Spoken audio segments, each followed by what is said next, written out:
हरे कृष्णा, राधे राधे दोस्तों। आप सभी को पुत्रदा एकादशी की ढेर सारी शुभकामनाएं। आप सभी पर भगवान विष्णु अपनी कृपा सदैव बनाए रखें। आज की वीडियो में आप जानेंगे साल 2024 में पुत्रदा एकादशी का व्रत कब किया जाएगा, पूजा का शुभ मुहूर्त क्या रहेगा, पारण का शुभ मुहूर्त क्या रहेगा। तो साल में कुल 24 एकादशी पड़ती हैं। प्रत्येक माह में 2 एकादशी व्रत किए जाते हैं, पहला कृष्ण पक्ष में और दूसरा शुक्ल पक्ष में। तो सावन मास के शुक्ल पक्ष में पड़ने वाली एकादशी को पुत्रदा एकादशी कहते हैं।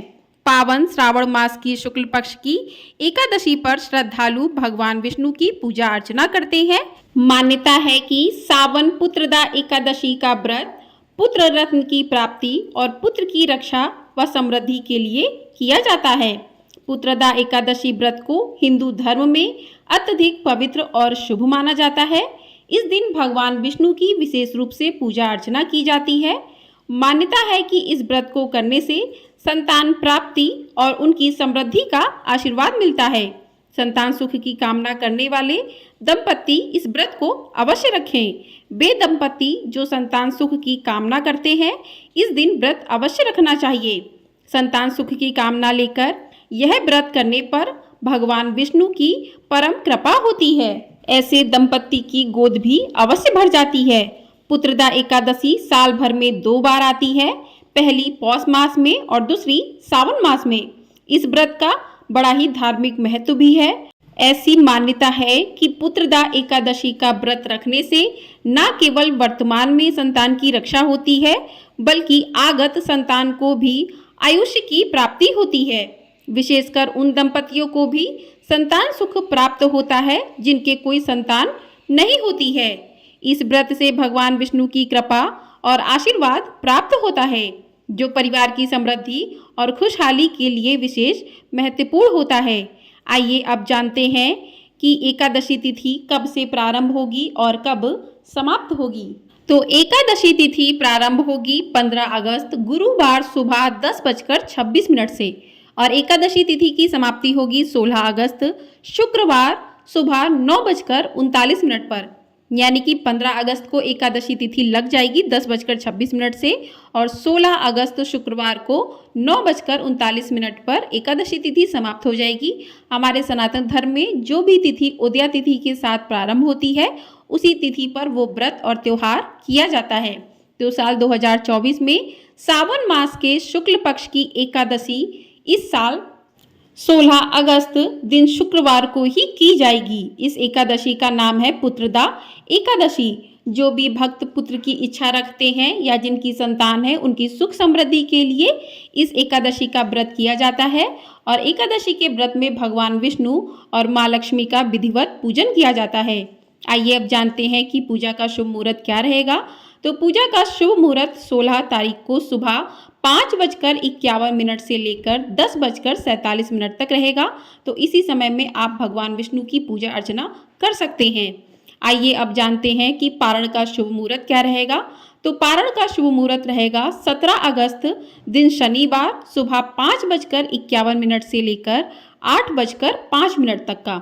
तो 5:51 से 8:05 के बीच में ही आप अपने व्रत का पारण कर लें, क्योंकि एकादशी के व्रत में जितना महत्व एकादशी के व्रत का होता है, उतना ही महत्व व्रत के पारण का भी होता है। इसलिए व्रत का पारण सही शुभ मुहूर्त में ही करना चाहिए। आइए अब जानते हैं कि पुत्रदा एकादशी पर आपको पूजा किस प्रकार से करनी चाहिए। तो सुबह जल्दी उठकर स्नान आदि से निवृत्त होकर स्वच्छ वस्त्र धारण करने चाहिए। उसके बाद अपने पूजा स्थान पर, जहाँ पर आप प्रतिदिन की पूजा करते हैं, वहाँ पर भगवान विष्णु का जो चित्र हो, वहाँ पर आप भगवान विष्णु का ध्यान करते हुए व्रत का संकल्प लें और पूरे घर में गंगा जल छिड़कें। तो हाथ में आप थोड़ा सा जल लेकर या पुष्प लेकर व्रत का संकल्प ले सकते हैं कि आज आपने एकादशी का व्रत किया है, इस व्रत को पूर्ण करने में हे भगवान विष्णु मेरी मदद करें। तो इस प्रकार से आप जो है व्रत का संकल्प अवश्य लें, क्योंकि कोई भी व्रत बिना संकल्प के अधूरा माना जाता है। तो व्रत का संकल्प लेना भी उतना ही ज़रूरी है। उसके बाद आप एक चौकी लें, चौकी पर आसन बिछाएं, आसन पर भगवान विष्णु की प्रतिमा रखें। तो चौकी पर आसन आप पीले रंग का हो तो बहुत ही शुभ है। तो पीले रंग का आप आसन बिछाएं। उसके बाद भगवान विष्णु की प्रतिमा को स्थापित करें भगवान विष्णु की प्रतिमा को गंगा जल से पंचामृत से अभिषेक करवाएं। अगर आपके पास पीतल की मूर्ति है तो आप अभिषेक करवाएं। अगर यदि आपके पास कोई चित्र है तो आप उस पर जल छिड़क कर भी अभिषेक कर सकते हैं, शुद्ध कर सकते हैं। उसके बाद भगवान विष्णु के आगे घी का दीपक जलाएं और कलश की स्थापना यदि आप करते हैं एकादशी के व्रत में तो कलश की स्थापना भी अवश्य करें। कलश को आप लाल कपड़े में बांधकर उसकी पूजा करें। उसके गले में मौली बांधें, कलश के अंदर पान सुपारी इत्यादि डालें, सिक्का डालें, हल्दी डालें। तो इस प्रकार से जो है कलश का पूजन करें। इसके बाद धूप दीप आदि से विधिवत भगवान श्री हरि की पूजा करें। नैवेद्य लगाएं, उनको फलों का भोग लगाकर प्रसाद सभी में बांटें। तो आप भगवान विष्णु को जो भी फल आ रहे हैं उनका भोग लगा सकते हैं, मिठाई का भोग लगा सकते हैं। आपको याद रखना है कि जो भी चीज़ें हों आप सात्विक ही बनाएं, उन्हीं का भगवान विष्णु को भोग लगाएं। श्री हरि को विष्णु को अपनी सामर्थ्य के अनुसार फल फूल नारियल पान सुपारी लौंग बेर आंवला आदि अर्पित करें। तो आप भगवान विष्णु को जो भी भोग लगाएं उसमें तुलसी दल अवश्य डालें। इस बात का ध्यान रखना है आपको, क्योंकि भगवान विष्णु बिना तुलसी दल के भोग को ग्रहण नहीं करते हैं। तो तुलसी दल आपको एकादशी के दिन नहीं तोड़ने चाहिए, उसको आप एक दिन पहले ही तोड़ कर रख लें और उस तुलसी दल को भगवान विष्णु के भोग प्रसाद में अवश्य रखें। पूरे दिन आप यदि निर्जला व्रत कर सकते हैं तो निर्जला व्रत करें। शाम के समय कथा सुने या फलाहार करें। यदि आप सुबह के समय पूजा करते हैं तो सुबह के समय पूजा करें और कथा सुने। तो आप इस तरीके से पूजा करने के बाद भगवान विष्णु की पुत्रदा एकादशी की व्रत कथा को भी अवश्य सुनना चाहिए। तो व्रत कथा की वीडियो आपको हमारे चैनल पर मिल जाएगी, तो चैनल को सब्सक्राइब जरूर कर लीजिएगा।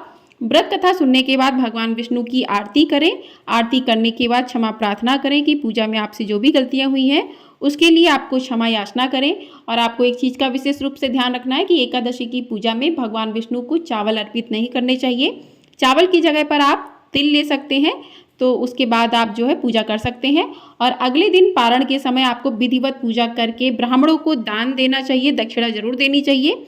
उसके बाद तुलसी दल पीले फल से शुभ मुहूर्त में व्रत का पारण करें। तो व्रत के पारण के समय आप थोड़ा सा जल और तुलसी दल ले सकते हैं या फिर कोई फल ले सकते हैं, पीला फल, उसे अपने व्रत का पारण करें। तो पारण करने से पहले आपको ब्राह्मणों को दान जरूर देना चाहिए।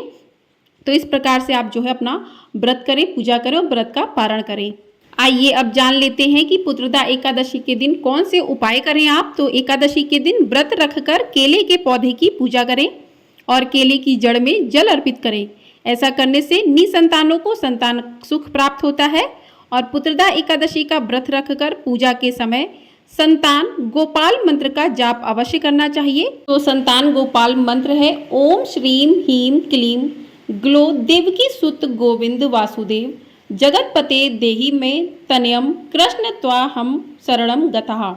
इस मंत्र का आप जाप कर सकते हैं।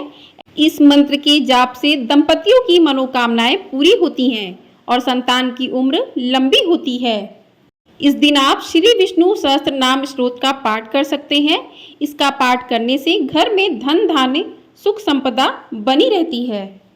पुत्रदा एकादशी के दिन भगवान विष्णु को पीले रंग के फूल की माला अर्पित करें। इस दौरान उन्हें चंदन का तिलक भी लगाएं। इससे बच्चों के तनाव में कमी आती है। इस दौरान संतान के साथ भगवान विष्णु की विधिवत पूजा करें और विद्या मंत्र की स्थापना करें। ऐसा करने से बच्चों में पढ़ाई में आ रही समस्याएं समाप्त हो जाती हैं। पुत्रदा एकादशी पर भगवान विष्णु के मंत्र का 108 बार जप कर सकते हैं। ऐसा करने पर संतान के जीवन में खुशहाली बनी रहती है। इस दिन परिवार के साथ भगवान विष्णु की आरती करने से घर में सकारात्मकता बनी रहती है। एकादशी के दिन इन उपायों को करके आप अपने घर में सुख समृद्धि ला सकते हैं। इस चराचर संसार में पुत्रदा एकादशी के व्रत के समान दूसरा कोई भी व्रत नहीं है। इस व्रत के नाम के अनुसार ही इसका फल है। जिन व्यक्तियों को संतान होने में बाधाएं आती हैं या जिन्हें पुत्र प्राप्ति की कामना हो, उन्हें पुत्रदा एकादशी का व्रत अवश्य रखना चाहिए। यह व्रत बहुत ही शुभ फलदायक होता है, इसलिए संतान प्राप्ति के इच्छुक भक्तों को यह व्रत अवश्य रखना चाहिए, जिससे कि उसे मनोवांछित फल की प्राप्ति हो सके। तो जो भी भक्त एकादशी का व्रत करते हैं उन्हें एक दिन पहले ही अर्थात दशमी तिथि की रात्रि से ही व्रत के नियमों का पूर्ण रूप से पालन करना चाहिए। दशमी के दिन शाम में सूर्यास्त के बाद भोजन ग्रहण नहीं करना चाहिए और रात्रि में भगवान विष्णु का ध्यान करते हुए ही सोना चाहिए। तो इस प्रकार से एकादशी का व्रत करना चाहिए पूरे नियमों के साथ, तभी उसके व्रत का पुण्य फल प्राप्त होता है। तो आपको ये जानकारी पसंद आई हो तो वीडियो को लाइक, शेयर और चैनल को सब्सक्राइब जरूर कर दीजिएगा। आपको हमारे चैनल पर पुत्रदा एकादशी की व्रत कथा भी अवश्य सुनने को मिलेगी। तो चैनल को ढेर सारा प्यार जरूर दीजिएगा और कमेंट बॉक्स में राधे राधे अवश्य लिखिएगा।